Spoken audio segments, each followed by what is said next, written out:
Hello students, today our chapter is MS Logo, Drawing Polygons and Circles.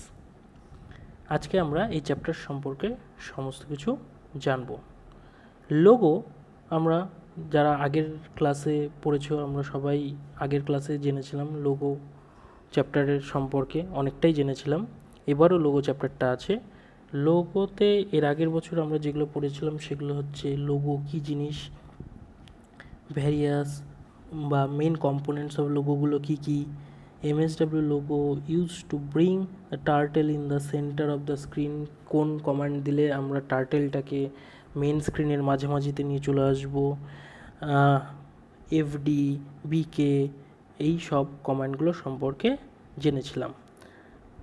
এই চ্যাপ্টারটার মধ্যে আমরা যেগুলো জানবো সেগুলো হচ্ছে কি করে একটা লাইন ড্র করা যায়, একটা স্কোয়ার ড্র করা যায়, ট্রায়াঙ্গেল ড্র করা যায়, পেন আপ কি, পেন ডাউন কি, পেন ইরেজ, এই কমান্ডগুলো জানবো। Hide turtle, show turtle, repeat command, এই সমস্ত কিছুর সম্পর্কে আমরা এই চ্যাপ্টারটাতে জানবো। তাহলে চলো আজকের এই চ্যাপ্টার শুরু করা যাক। Introduction. In this lesson you will learn to draw different types of polygons.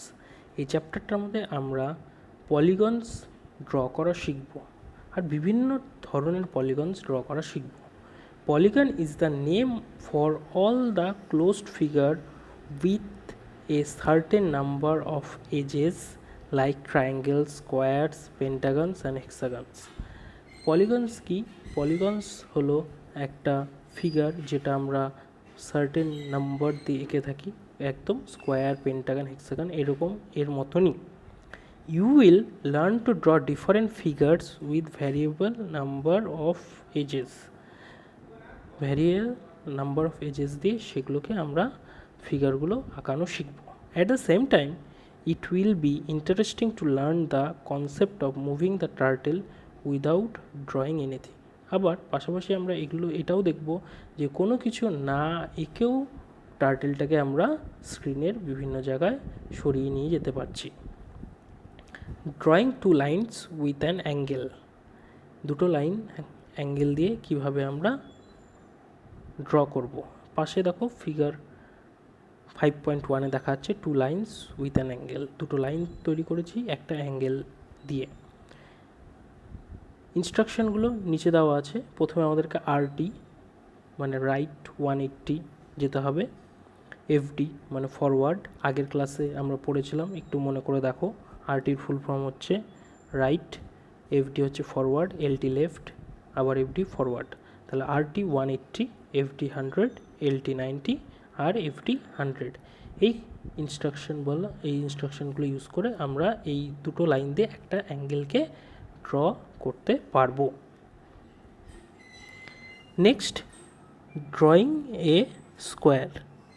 একটা স্কোয়ার কিভাবে ড্র করব। Two draw A square give the following instruction to the turtle. আমরা টার্টেলটাকে এই ইনস্ট্রাকশনগুলো দিয়ে থাকবো। পাশে তোমরা দেখতে পাচ্ছ, দেখো 5.2 ফিগার নাম্বারে। This instruction make the turtle walk around the shape of A square. এই ইনস্ট্রাকশনটা দিলে টার্টেলটা কীভাবে হাঁটবে, একটা স্কোয়ারেরতে হাঁটবে।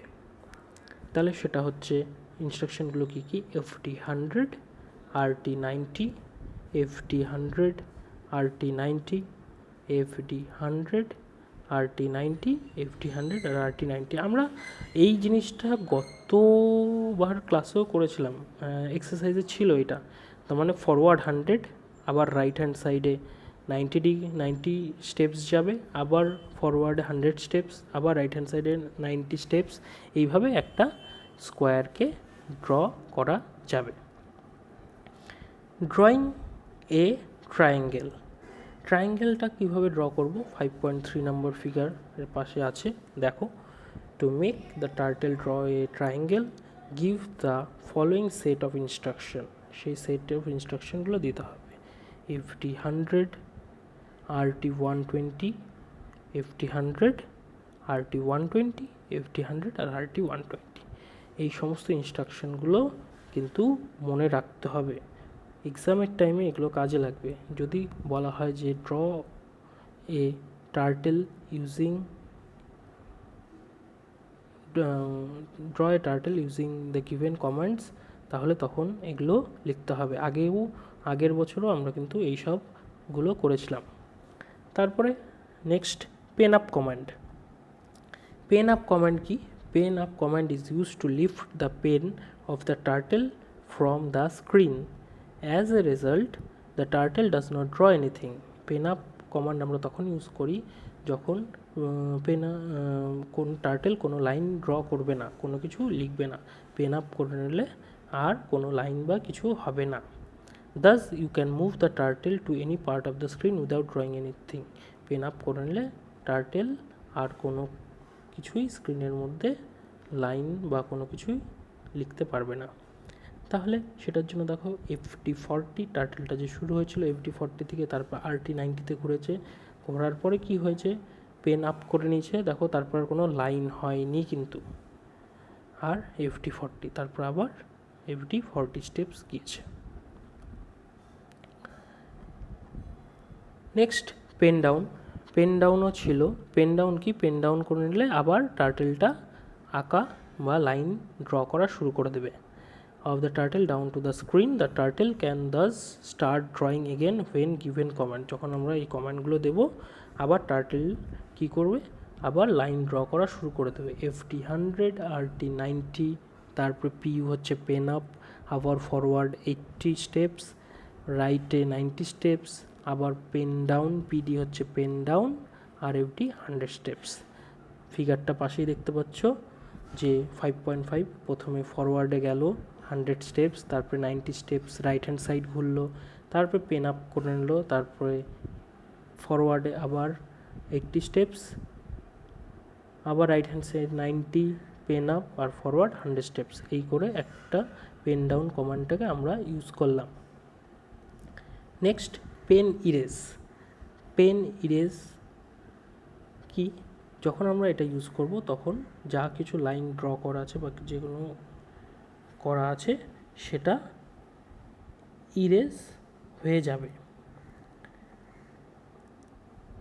Pen erase command drops the pen of the turtle and picks up the eraser. Any drawing command after PE command is used to erase the line instead of drawing them.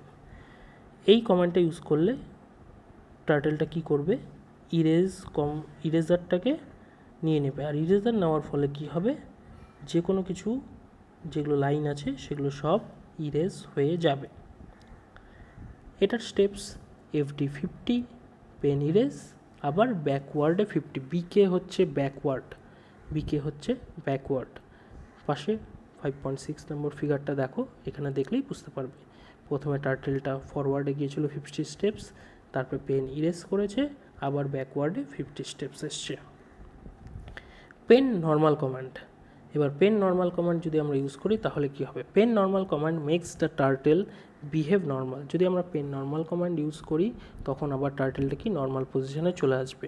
As you learn any command after using PE makes the turtle erase the drawing. তাহলে কি করবে, টার্টেলটা ড্রয়িংটাকে erase করে দেবে pen erase করলে। To make it behave normal, তারপর সেই টার্টেলটাকে আমরা যদি নর্মালি বিহেভ করাতে চাই, use the pen normal command after this command the turtle can draw anything. তাহলে আবার টার্টেলটাকে ড্র করানোর জন্য আমাদের এই পেন নর্মাল কমান্ডটা ইউজ করতে হবে। Hide turtle. এবার HT কমান্ড। হাইড টার্টেল কি দেখো, HT command hides the turtle, you can no longer see it on the screen. যদি আমরা HT কমান্ড ইউজ করে দিই তাহলে টার্টেলটা কি হবে, লুকিয়ে যাবে, আমরা স্ক্রিনের মধ্যে আর টার্টেলটাকে দেখতে পাবো না। However it will continue to follow the commands being given. কিন্তু ও সেই সব কমান্ডগুলো ফলো করবে যেগুলো আমরা দেবো, কিন্তু আমরা টার্টেলটাকে আর খুঁজে পাবো না স্ক্রিনের মধ্যে। সেই টার্টেলটাকে আবার আনার জন্য আমাদেরকে কী করতে হবে, শো টার্টেল কমান্ড ইউজ করতে হবে। ST command displaces the turtle which was given due to usages of HT command. HT command use করে আমরা সেই টার্টেলটাকে আবার দেখতে পাবো স্ক্রিনের উপরে। Repeat command. এই রিপিট কমান্ড কি দেখো, this command executes the instruction list again and again for the specified number of times. Repeat কমান্ডকে আমরা ইউজ করে একটা জিনিসই বারবার আঁকানোর চেষ্টা করতে পারি। Repeat command is used in order to save you from doing repetitive work. When you have to draw figure like square and rectangle, you need to write the same set of commands repeatedly. Use the repeat command to avoid this. ধরো আমাদেরকে কোনো একটা জিনিসই বারবার করে তৈরি করতে হবে, তো আমরা সেই জায়গাটায় বারবার ওই একই কমান্ড না লিখে রিপিট কমান্ড যদি ইউজ করে দিই তাহলেই সেইটা আমরা অনেকটা শর্টে করে নিতে পারবো, আমাদেরকে বেশি খাটনি করতে হবে না। The repeat commands require two parameters, দুটো প্যারামিটার্স দরকার হয়। The number of times to repeat and a list of command to repeat, কতবার আমরা রিপিট করতে চাই আর সেই লিস্টটা দরকার। You need to give the following set of commands to draw a square in MSW logo. পাশে 5.7 নম্বর ফিগারটা দেখো, এখানে FD100 RT90, এই যে 4 বার দিয়ে যে একটা স্কোয়ার ড্র করা আছে, এখানে আমরা রিপিট কমান্ড 4 টাইম ইউজ করা হয়েছে। হেয়ার দ্য কমান্ড FD100 আর RT90টা 4 বার ইউজ করা হয়েছে। Instead of writing it again and again you can use the repeat command as follows. এই রকম আমরা 4 বার এই কমান্ডটা না লিখে আমরা শর্টকাটেও সেটা করতে পারতাম। কি লিখতাম তখন? রিপিট 4 আর ব্র্যাকেটের মধ্যে লিখতাম হচ্ছে FD100 আর RT90। তাহলে আমরা এই FD100 আর RT90টা কবার লিখলাম, কবার রিপিট করতে চাই? 4 বার। উপরে দেখো 4 বার লেখা আছে FD100 আর RT90, সেটাই আমরা শর্টকাটে যদি রিপিট 4 আগে লাগিয়ে দিই তাহলেই সেটা রিপিট হয়ে যাবে, আমাদেরকে এত বেশি খাটনি আর করতে হবে না। Next, how to draw a circle. আমরা একটা সার্কেল কিভাবে ড্র করব। Repeat command is use to draw circle of different ready মানে radius. Some example of repeat command are given here. Repeat কমান্ডের কিছু এক্সাম্পল নিচে দেওয়া আছে। ড্রয়িং এ বিগ সার্কেল, যদি আমরা একটা বড় সার্কেল ড্র করতে চাই, দেখো পাশেই ফিগার নাম্বার 5.8 আছে, একটা সার্কেল ড্র করা আছে। যদি আমরা সেই সার্কেলটা ড্র করতে চাই তাহলে কি করতে হবে? Give the following command to tell the turtle to move 1 step forward and 1 degree to the right 360 times to make a big circle. আমাদেরকে একটা পুরো সার্কেল তৈরি করতে গেলে কি 360 টাইমস ইউজ করতে হবে। 1 ডিগ্রি রাইটে যাবে, মানে বেশি বেঁকবে না, সার্কেলটা একদম পুরো সার্কেলের মতনই হবে। তাহলে আমাদেরকে কি করতে হবে? রিপিট 360, FD ফরওয়ার্ডে 1, RT রাইটে 1। তাহলে একটা স্টেপ করে আগাবে, টোটাল 360 স্টেপ হবে। রাইট হ্যান্ড সাইডেও 1 ডিগ্রি করে স্টেপে যাবে। এই হচ্ছে procedure how to draw a circle. এবার নেক্সট আসছি ড্রয়িং এ স্মল সার্কেল। একটা স্মল সার্কেল আমরা কিভাবে ড্র করব। আগেরটা আমরা যেটা ড্র করলাম সেটা হলো বিগ সার্কেল, এবার আসছি small circle. Give the following command to tell the turtle to move 1 steps forward and 2 degree to right 180 times to make a smaller circle. তাহলে আগেরটা 360 টাইমস ছিল, এবার টার্টেলটা 180 টাইমস যাবে একটা স্মল সার্কেল তৈরি করার জন্য। সেম রিপিট 180, টোটাল 180 টাইমস যাবে। FD ফরওয়ার্ডে কত যাবে? 1 স্টেপ, আর রাইট হ্যান্ড সাইডে কত স্টেপস যাবে? 2 স্টেপস করে।